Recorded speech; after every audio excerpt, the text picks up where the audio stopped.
खिचड़ीपुर गांव में एक कमल शर्मा नाम का एक व्यापारी ब्राह्मण रहता था। वो बहुत पहुंचा हुआ चतुर ब्राह्मण था। सारे वेद पाठ पुराणों का ज्ञानी कमल शर्मा कानों का बहुत कच्चा था। जो कोई कुछ कहता था वो उसका विश्वास कर लेता। एक बार शर्मा जी एक बकरी का बच्चा खरीदने दूसरे गांव गए कि वहां से बकरी का बच्चा खरीदकर बाजार में उसको बेचकर अच्छा लाभ कमाऊंगा, ऐसा सोच एक बढ़िया पशु खरीदने की चाह में दूसरे गांव की ओर निकलता है और गांव के एक व्यक्ति जिसका नाम गोपाल है एक बढ़िया पशु के लिए पूछता है। गोपाल भाई राम राम, कैसे हो भाई? घर में सब कुशल मंगल? राम राम शर्मा जी। जी शर्मा जी, आशीर्वाद है ऊपर वाले का, सब बढ़िया है। आप बताइए कैसे आना हुआ आज? आप एक अच्छा सा बकरी का बच्चा दिखाइए, मैं वही लेने आया हूँ। शर्मा जी वो देखिए, सामने जो बकरी का बच्चा बंधा है एकदम मोटा ताजा है, आपके लिए एकदम उचित है। बाजार में भी अच्छे दाम मिलेंगे इसके। अरे वाह वाह, ये तो बहुत अच्छा हुआ। सही है, ये चलेगा। गोपाल भाई अब सही से दाम बता दीजिए। शर्मा जी और गोपाल ने आपस में मोल भाव किया और बकरी का बच्चा अब शर्मा जी ने खरीद लिया। रास्ते में बकरी का बच्चा शर्मा जी को परेशान करता है, तो शर्मा जी ने बच्चा अपने कंधे पर लाद लिया और चलने लगे। शर्मा जी को कंधे पर बकरी का बच्चा ले जाते हुए तीन ठग देख रहे थे। कैसे बकरी के बच्चे को पंडित से चुराया जाए और फिर बाजार में इसे बेचकर अच्छा मुनाफा मिलेगा। एक आइडिया सुनो। एक दूसरे के कान में फुसफुसाकर वहाँ से निकल जाते हैं। पहला ठग शर्मा जी के सामने आकर, अरे शर्मा जी, अरे ये मैं क्या देख रहा हूँ? राम राम राम राम, ये क्या अनर्थ कर रहे हैं? एक कुत्ते को कांधे पर क्यों बैठा रखा है? कहाँ ले जा रहे हो उसे? पागल हो गए हो क्या? हैं? जो बकरी के बच्चे को कुत्ता बता रहे हो? अरे जाओ जाओ, किसी अच्छे वैद्य से मिलो। नाराज क्यों होते हो शर्मा जी? आपकी मर्जी, कुत्ते को बकरी समझ कर ले जाओ जहाँ ले जाना चाहते। मुझे क्या करना है? मैंने तो सोचा आपका धर्म भ्रष्ट ना हो तो बता दिया। शर्मा जी गुस्से में वहाँ से निकलते हैं। थोड़ी दूर जाने पर उन्हें दूसरा ठग मिलता है जो कहता है, अरे शर्मा जी, क्या हो गया इस कुत्ते को? कैसे मर गया ये? बहुत बुरा हुआ, बहुत ही बुरा। अरे तुम सबका दिमाग खराब है क्या? हैं? अनाप शनाप कुछ भी बके जा रहे हो? हटो मेरे रास्ते से, जाने दो मुझे। शर्मा जी वहाँ से भी गुस्से में तिल मिलाते हुए आगे बढ़ते हैं, लेकिन मन में सोचते हैं कि कहीं बकरी के बच्चे में कोई छलावा तो नहीं, जो अलग अलग लोगों को ये अलग अलग नजर आ रहा है। कुछ गड़बड़ लग रही है। राम राम राम राम। इतने में तीसरा ठग सामने आ जाता है और बोलता है, राम राम शर्मा जी, कैसे हैं आप? बहुत दिनों बाद दर्शन हुए। राम राम, बहुत बढ़िया। इस बाजार की तरफ जा रहा था, कुछ बेवकूफ लोग मेरे कंधे पर रखे इस बकरी के बच्चे को कुत्ता बता रहे हैं और कुछ मरा हुआ कुत्ता। पता नहीं क्या हो गया है सबको, दिमाग खराब है उनका। मरा हुआ कहाँ है? ये भेड़ का बच्चा अच्छा खासा दिख रहा है। भेड़ का बच्चा? अरे भाई ये बकरी का बच्चा है, बकरी का। शर्मा जी कैसी बातें कर रहे हैं आप? हैं? भेड़ के बच्चे को भेड़ का ही बोलूंगा ना। मुझे भी एक भेड़ का बच्चा खरीदना है।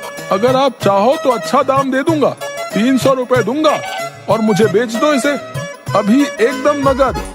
अरे इस छलावे का बाजार में पता नहीं क्या मोल मिले। यहाँ जो मिल रहा है बेच देता हूँ। हाँ हाँ ठीक है भाई, आप ले जाओ इसे, 300 रुपए दे दीजिए। ठग कमल शर्मा को 300 रुपये देता है। 300 रुपये लेकर कमल शर्मा वहाँ से निकल जाता है और तीनों ठग इकट्ठे होकर बाजार की तरफ निकलते हैं। उधर कमल शर्मा को लग रहा था कि कुछ न कुछ गड़बड़ तो जरूर है। वो इसका पता लगाने के लिए उनके पीछे बाजार में आता है। वहाँ देखकर वह हैरान हो जाता है कि वो तीनों आदमी साथ हैं और उन्होंने बकरी के बच्चे को मोटे भाव में बाजार में बेचा। अब क्या था, कमल शर्मा का तो बेवकूफ बनाया जा चुका था। शर्मा जी के दिमाग की घंटी बजी और उन 3 ठगों को सबक सिखाने के लिए एक उपाय सूझा।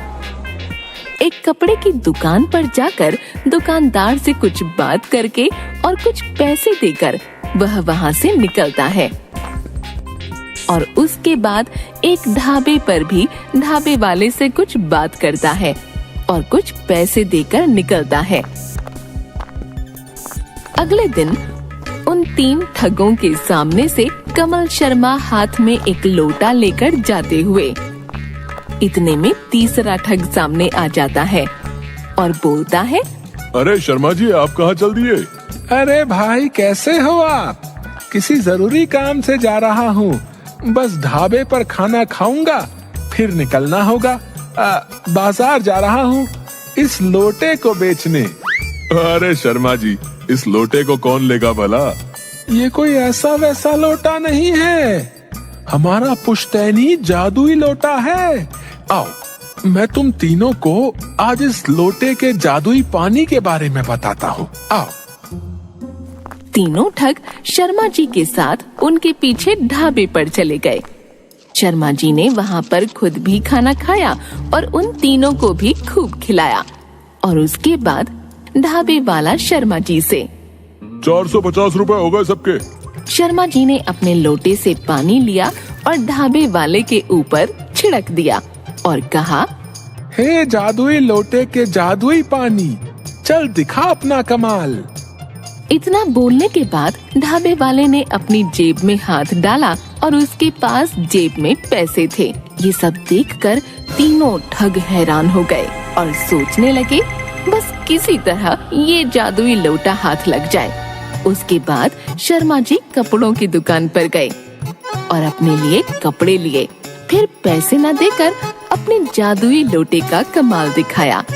इस बार तीनों ठगों को विश्वास हो गया कि लोटा सच में जादुई है। कमल शर्मा जी, आप इस लोटे को हमें ही बेच दीजिए, हम आपको इसकी अच्छी कीमत देने को तैयार हैं। पूरे 2500 रुपए देंगे आपको। अरे भाई, 2500 में तो बिल्कुल नहीं, 5000 से एक आना कम नहीं लूंगा। हाँ, कम से कम 5000 तो चाहिए। तीनों ठग आपस में सलाह करते हैं और 5000 देने को राजी हो जाते हैं।